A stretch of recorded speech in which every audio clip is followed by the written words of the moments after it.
नमस्कार, मैं आरबी सिंह यादव और आप देख रहे हैं मेरा YouTube channel RB Singh Yadav editor. आज उत्तर प्रदेश में राजधानी लखनऊ बहुत गर्म है। आपको मालूम है कि आज बजट सत्र शुरू हुआ है विधानसभा में, और विधानसभा में जो समाजवादी पार्टी के विधायक हैं सब सामने पट्टी लेकर के बाकायदे सवाल पूछ रहे हैं सरकार से कि कुंभ में जो भगदड़ मची थी उसमें कितने लोग मरे हैं।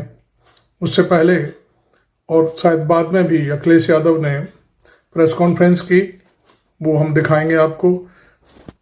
आपने मेरा चैनल अभी तक सब्सक्राइब नहीं किया हो तो ज़रूर कर लें, जिससे हम आपको अपडेट देते रहें हर चीज़ का, जहाँ देश में क्या हो रहा है, उत्तर प्रदेश में क्या हो रहा है और कहाँ कहाँ क्या हो रहा है।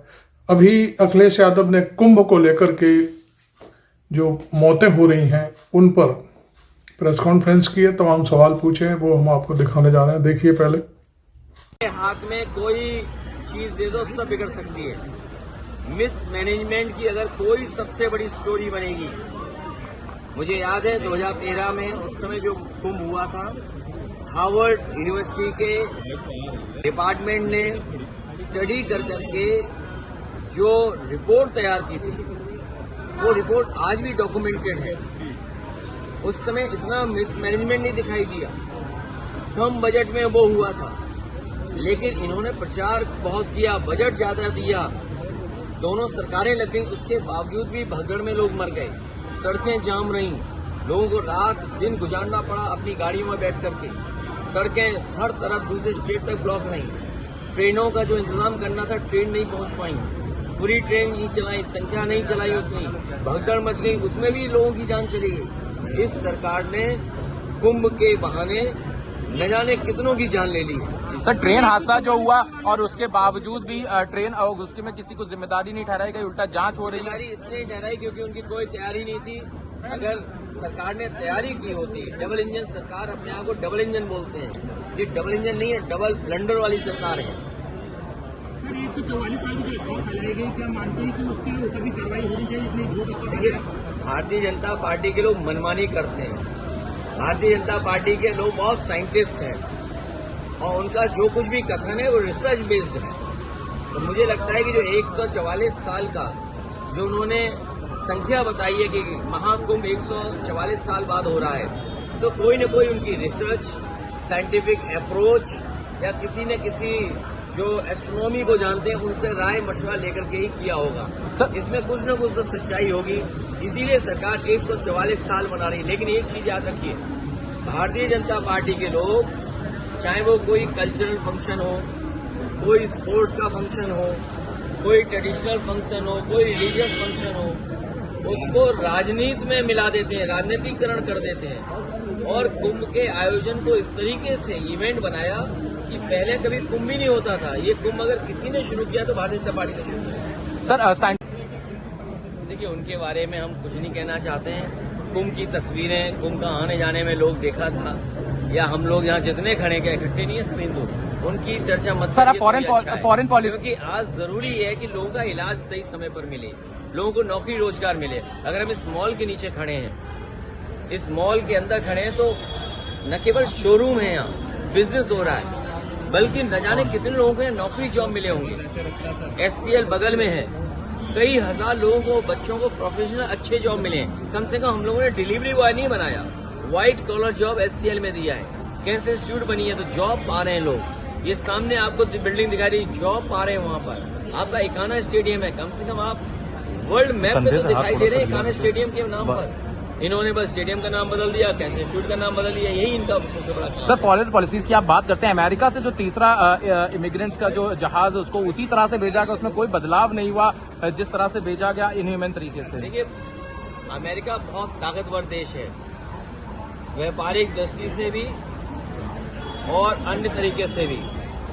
ये सरकार की कमजोरी दिखाई दे रही है कि जब देश के प्रधानमंत्री गए उसके बावजूद भी अमेरिका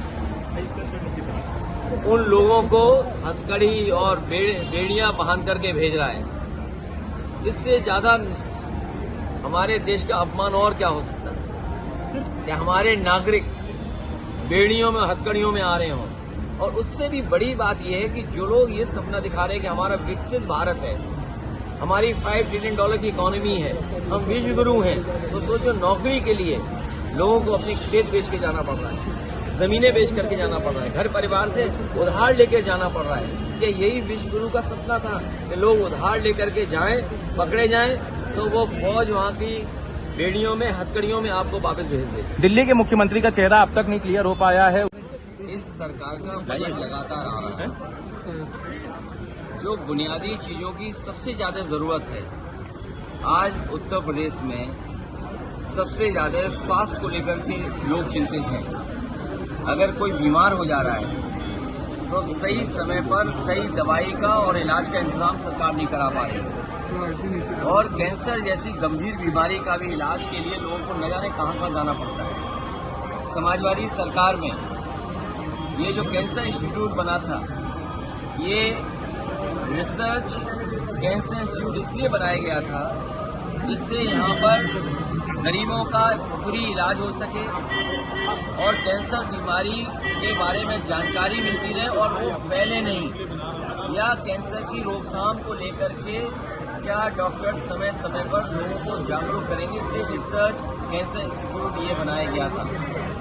जब वहाँ गए हम लोग, जो समाजवादी सरकार ने जहाँ तक काम छोड़ा था, जिस रूप में काम बढ़ना चाहिए था नहीं बढ़ा, और सबसे पहले मरीज मुझे जो मिला है वो मिला गोरखपुर का, एक बच्ची जिसके ट्यूमर है सर में।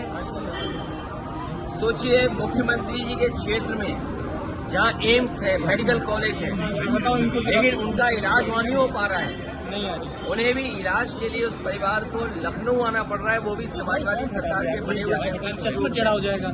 और ये चक दरिया में जितना भी विकास हुआ है, अमूल का प्लांट लगना, बगल में सरकार का एक और प्लांट लगना मिल का, तो कम से कम मिल का प्रोक्योरमेंट तो हो जनता से, किसान से। SCL का प्राइवेट इन्वेस्टमेंट आया जहां हम लोग खड़े हुए हैं। ये समाजवादी सरकार में सरकार का मॉल था।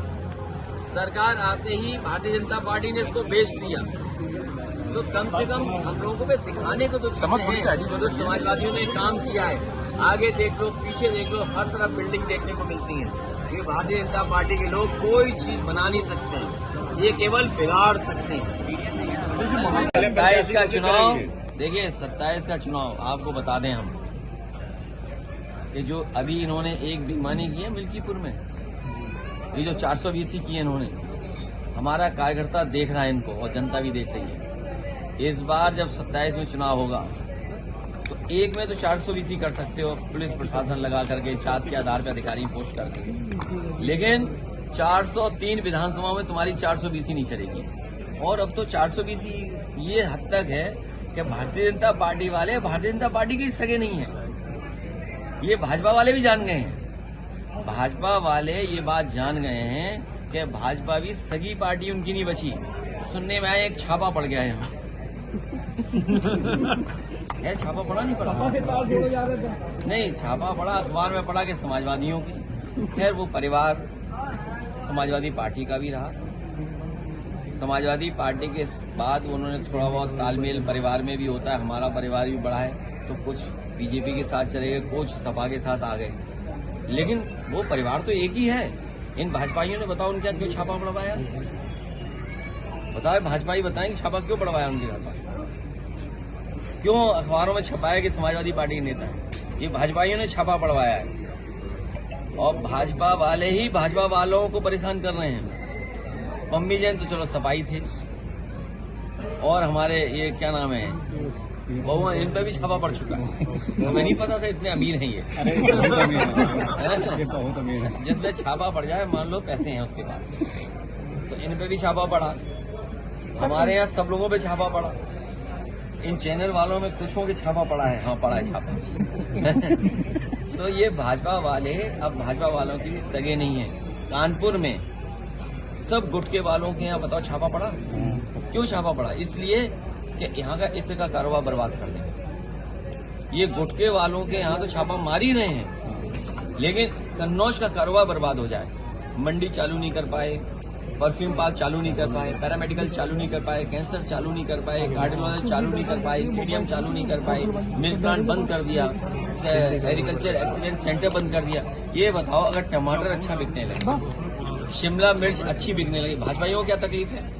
भाजपाइयों को किस बात का पेट का दर्द है? अगर यहाँ का दूध, यहाँ का मान लीजिए दही, यहाँ का मट्ठा, अगर इसका अच्छा कारोबार होने लगा, इन भाजपाइयों के पेट में दर्द क्या है ये बताइए। आप सोचिए ना, क्या दर्द है इनके पेट में। ये धार्मिक आयोजन मुनाफा के लिए नहीं होते हैं। हमारे मुख्यमंत्री जी क्या कह रहे हैं कि 2 लाख करोड़ का व्यापार होगा, और व्यापारी वहां मर रहा है। व्यापारी घाटे में चला गया, जिन्होंने दुकानें ली वो उनका काम नहीं हुआ, बिका नहीं सामान, उनको लॉस हो गया बड़े पैमाने पे। तो कुंभ इन्होंने अपने आप को चमकाने के लिए किया। भारतीय जनता पार्टी कोई भी कार्यक्रम हो, चाहे धार्मिक हो, सांस्कृतिक हो, चाहे खेल का हो, ये हर एक में राजनीति कर देते हैं। ये राजनीतिकरण करते हैं ये लोग। ये धार्मिक कार्यक्रम है, ये सबका कार्यक्रम है। 2013 में जब आपका कुंभ हुआ था उसके नहीं, कभी भाजपाइयों को कैंसर हो जाएगा तो समाजवादियों का पड़ा हुआ कैंसर इंस्टीट्यूट में ही जाएंगे इलाज कराने। क्योंकि जो कैंसर इंस्टीट्यूट समाजवादियों ने बनाया था, इन पे अपना नहीं मिला। जो इस प्रदेश के मुख्यमंत्री रहे, समाजवादियों के बने हुए कैंसर इंस्टीट्यूट पे नाम रख लिया अपना, और कोई दवाई गरीब के लिए नहीं है। आप बताइए, मेडिकल कॉलेज बनाया, हम कब जाएंगे इलाज कराने, या आप कब जाओगे? ये तो आम जनता के लिए था। इन भाजपाइयों ने आम जनता के अस्पतालों को क्यों बर्बाद कर दिया? इसका क्या जवाब है इनके पास? कोई जवाब है इनके पास? इसलिए 27 की चिंता मत करो, जनता इनकी 420 चलने नहीं देगी। सर, इंडिया मैं जनता को धन्यवाद दूंगा। सर, इंडिया अभी जो लोकसभा चुनाव हमारे जिताया, ये बहुत तैयारी में थे 420 करने के लिए, लेकिन 420 नहीं कर पाए इस बार। कहाँ कर पाए बताइए आप? इंडिया गठबंधन तो मिल